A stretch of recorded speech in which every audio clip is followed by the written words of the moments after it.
வணக்கம் and welcome to Sanjay நானும் vlogs channel. இன்றைக்கி நம்மளோட வீடியோ வந்து ரொம்ப ஸ்பெஷலானதுங்க. கிறிஸ்மஸ்க்காக தலப்பாக்கட்டி பிரியாணி எப்படி வீட்லேயே பண்ணுறது அப்படின்றது தான் சொல்லியிருக்கேன். ரொம்ப சிம்பிளான முறையில் சொல்லியிருக்கேன். வீடியோ ஃபுல்லாக பார்த்துட்டு பிடிச்சிருந்தால் லைக் பண்ணி ஷேர் பண்ணி சஞ்சய் நானும் vlogs சேனலுக்கு சப்ஸ்கிரைப் பண்ணுங்கள்.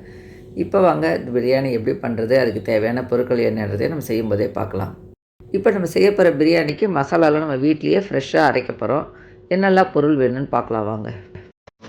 1 டேபிள் ஸ்பூன் தனியா, 1/4 டீஸ்பூன் மிளகு, 1/2 டீஸ்பூன் சீரகம், 1/2 டீஸ்பூன் சோம்பு, ஒரு 4 துண்டு பட்டை, கொஞ்சமாக கடல் பாசி, அன்னாச்சிப்பூ கொஞ்சம், 5 லவங்கம், ஒரு மேஷ் எடுத்து வச்சுருக்கேன், 2 ஏலக்காய், 2 பிரிஞ்சி இலை, ஒரு 10 முந்திரி பருப்பு. இதெல்லாத்தையும் நம்ம வந்து ட்ரையாக பவுடர் பண்ணி எடுத்துக்கணும். மிக்ஸி ஜாரில்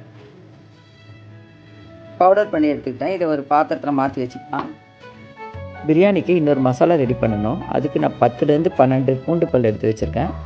1.5 இன்ச்சு இஞ்சி எடுத்து பொடியாக கட் பண்ணி வச்சுருக்கேன். 4 பச்சை மிளகா எடுத்து வச்சுருக்கேன். நீங்கள் காரத்துக்கு ஏற்ற மாதிரி சேர்த்துக்கோங்க. இந்த பிரியாணிக்கு கண்டிப்பாக நம்ம சின்ன வெங்காயம் தான் சேர்க்கணும். நான் வந்து 1 கப் அரிசி எடுத்திருக்கேன். அது 250 கிராம். நீங்கள் எவ்வளோ அரிசி எடுக்கிறீங்களோ அதுக்கேற்ற மாதிரி வெங்காயம் எடுத்துக்கோங்க. கொஞ்சமாக புதினா கொத்தமல்லி எடுத்து வச்சுருக்கேன். இது எல்லாத்தையும் லேசாக தண்ணி சேர்த்து பேஸ்ட்டாக அரைச்சி எடுத்துக்கலாம். இந்த மாதிரி அரைச்சி எடுத்துக்கலாம். ஒரு கிண்ணத்தில் மாற்றிடுறேன். பிரியாணி பண்ணுறதுக்கு குக்கர் வச்சுருக்கேன். 1 டேபிள் ஸ்பூன் நெய் சேர்த்துக்கலாம். 2 டேபிள் ஸ்பூன் எண்ணெய் சேர்த்துக்கலாம். நம்ம அரைச்ச மசாலா பேஸ்ட் இதில் சேர்த்துக்கலாம். மசாலாவில் பச்சை வாசனை போகிற வரைக்கும் நல்லா கலரி எடுத்துக்கலாம். போதுங்க, மசாலா வாசனை போயிடுச்சு. இந்த ஸ்டேஜில் நம்ம அரைச்சி வச்சுட்டு பவுடரையும் சேர்த்துக்கலாம்.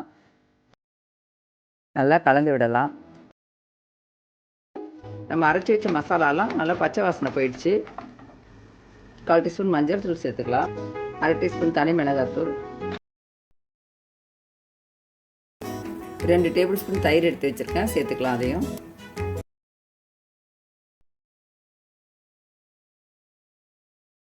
350 கிராம் சிக்கன் எடுத்து நல்லா வாஷ் பண்ணி வச்சுருக்கேன். தண்ணி இல்லாமல் இருக்குது, சேர்த்துக்கலாம்.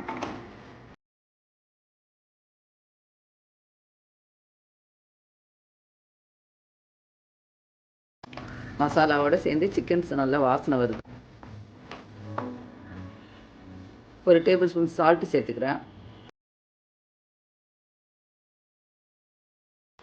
கொஞ்சம் நேரம் மூடி வைக்கலாம். ஒரு 2 நிமிஷம் இப்படியே இருக்கட்டும். ஓப்பன் பண்ணி பார்க்கலாம். மசாலாவில் சிக்கன் நல்லா வதங்கிடுச்சு பாருங்கள். கோட் ஆகிடுச்சு நல்லா.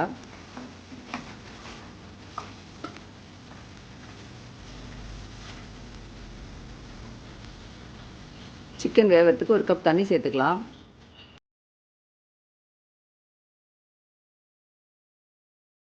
ஃபுல் தீயில் 5 நிமிஷம் வைப்போம். சிம்மில் வச்சு 5 நிமிஷம் இருக்கட்டும். மொத்தமாக 10 நிமிஷம் வேகட்டும் சிக்கன். 10 நிமிஷத்துக்கு அப்புறம் திறந்து பார்க்கலாம்.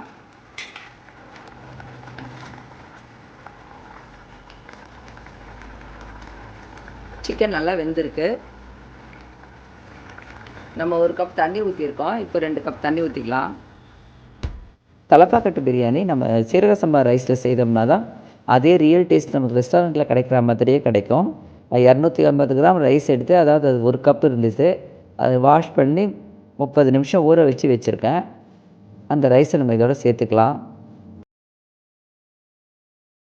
நல்லா மிக்ஸ் பண்ணி விட்டுட்டு சால்ட்டு செக் பண்ணிக்கோங்க. தேவைப்பட்டால் சேர்த்துக்கோங்க. ஒரு தட்டு போட்டு மூடிடலாம். தட்டு போட்டு மூடி ஏதாவது ஒரு வெயிட்டான பொருளை அந்த தட்டு மேலே வச்சுருங்க. நான் ஒரு குழவி வைக்கிறேன். குழவி வச்சதுக்கப்புறமா 10 நிமிஷம் மீடியம் ஃப்ளேம்லேயும் அடுத்த 10 நிமிஷம் சிம்லேயே வச்சுருங்க. மொத்தமாக 20 நிமிஷம் ஆன அப்புறம் ஸ்டவ் ஆஃப் பண்ணிடலாம். ஸ்டவ் ஆஃப் பண்ணி 5 நிமிஷம் கழித்து தட்டு திறந்து பார்க்கலாம். 5 நிமிஷத்துக்கு அப்புறம் இப்போ ஓப்பன் பண்ணி பார்த்துடலாம். இப்போ தான் ஃபர்ஸ்ட் டைம் நம்ம சேனலில் பார்க்குறீங்கன்னா சப்ஸ்கிரைப் பண்ணிக்கோங்க. கூடவே இருக்க ஆல்ன்ற ஆப்ஷன் பெல்லையும் கிளிக் பண்ணிக்கிட்டிங்கன்னா நெக்ஸ்ட் நான் நியூ வீடியோ போஸ்ட் பண்ணது உங்களுக்கு நோட்டிஃபிகேஷனில் வந்துடும். தலப்பாக்கட்டு பிரியாணி பாருங்கள், நல்லா சூப்பராக வந்திருக்கு. நம்ம செய்த தலப்பாக்கட்டி பிரியாணி பாருங்கள், கிச்சனே மணக்குது. இதே மெத்தடில் நீங்களும் ஒரு முறை இதே அளவுகளோடு செய்து பார்த்துட்டு எப்படி இருக்குன்னு சொல்லிட்டு கமெண்ட் பண்ணுங்கள். நம்ம சேனலில் வர வீடியோஸ் உங்களுக்கு பிடிச்சதுன்னா லைக் பண்ணி ஷேர் பண்ணுங்கள். சஞ்சய் நானும் vlog சேனல் இதுவரை நீங்கள் சப்ஸ்கிரைப் பண்ணலன்னா சப்ஸ்கிரைப் பண்ணி கூடவே இருக்க ஆல்ன்ற ஆப்ஷன் பெல்லையும் கிளிக் பண்ணிக்கோங்க. தேங்க்ஸ் ஃபார் வாட்சிங்.